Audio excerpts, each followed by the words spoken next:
Anas bin Malik റളിയല്ലാഹു തആല അൻഹു പറയുകയാണ്, ഇമാം തിർമിദി അദ്ദേഹത്തിന്റെ സുനനിൽ ഉദ്ധരിക്കുന്ന ഹദീസാണ്, ഖാല ലി റസൂലുള്ളാഹി സ്വല്ലല്ലാഹു അലൈഹി വസല്ലം, അല്ലാഹുവിന്റെ റസൂൽ എന്നോട് പറഞ്ഞു, യാ ബുനയ്യ, പൊന്നുമകനെ, ഇദാ ദഖൽത അലാ അഹ്ലിക്, നീ നിന്റെ വീട്ടുകാരിലേക്ക് പോകുമ്പോൾ, ഫസല്ലിം, നീ അവർക്ക് സലാം പറയണം, യകൂനു ബറക്കതൻ അലൈക വഅലാ അഹ്ലി ബൈതിക്, അങ്ങനെ നീ സലാം പറഞ്ഞാൽ അതിൻ്റെ ബറക്കത്ത് നിനക്കുമുണ്ടാകും, നിന്റെ കുടുംബക്കാർക്കും ഉണ്ടാകും, ഉമ്മാക്കും ഉപ്പാക്കും അതേപോലെ തന്നെ കുടുംബത്തിലെ മറ്റു അംഗങ്ങൾക്കുമെല്ലാം തന്നെ ആ ബറക്കത്ത് ലഭിക്കുന്നതാണ്. അപ്പോൾ വീട്ടിലേക്ക് കയറുമ്പോൾ സലാം പറഞ്ഞാൽ പറഞ്ഞ ആൾക്കും ബറക്കത്ത്, കേൾക്കുന്ന ആളുകൾക്കും ബറക്കത്ത്. കാരണം നമുക്കറിയാം, അസ്സലാം എന്നത് അല്ലാഹു സുബ്ഹാനഹു വ തആലയുടെ ഇസ്മാണ്.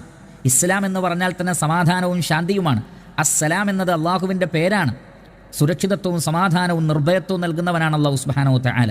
അതാണ് നാം അല്ലാഹുമ്മ അൻതസ്സലാം വ മിൻകസ്സലാം എന്ന് പറയുന്നത്.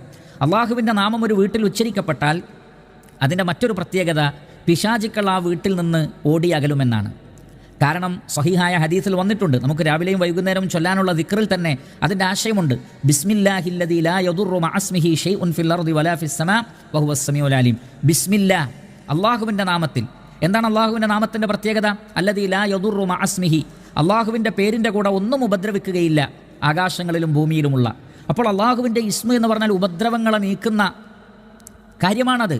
ആ ഇസ്മ ഉച്ചരിക്കപ്പെട്ടാൽ അവിടെ അതിൻ്റേതായ ഖൈറാത്തുകൾ ഉണ്ടാകും, ബറക്കാത്തുകൾ ഉണ്ടാകും. പിശാചുക്കൾ അവിടെ നിന്ന് അകലുന്നതാണ്. ആ നിലക്ക് വീട്ടിൽ ഖൈറും ബറക്കത്തും ഉണ്ടാകും. കാരണം അസ്സലാം എന്ന് പറയുമ്പോൾ അത് അള്ളാഹുവിൻ്റെ ഇസ്മുകളിൽപ്പെട്ട ഒരു ഇസ്മുമാണ്.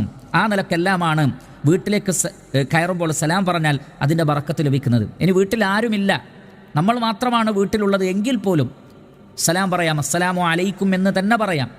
അല്ലെങ്കിൽ ചില സ്വഹാബികളിൽ നിന്നും താബിയങ്ങളിൽ നിന്നും സ്ഥിരപ്പെട്ടതുപോലെ അസ്സലാമു അലൈനാ വഅലാ ഇബാദില്ലാഹി സ്വാലിഹീൻ, ഞങ്ങളുടെ മേലും അല്ലാഹു സുബ്ഹാനഹു വ തആലയുടെ സാലിഹീങ്ങളായ എല്ലാ അടിമകളുടെ മേലും അല്ലാഹുവിൻ്റെ രക്ഷയും സമാധാനവും ഉണ്ടാകട്ടെ എന്നിങ്ങനെ പറയാവുന്നതാണ്.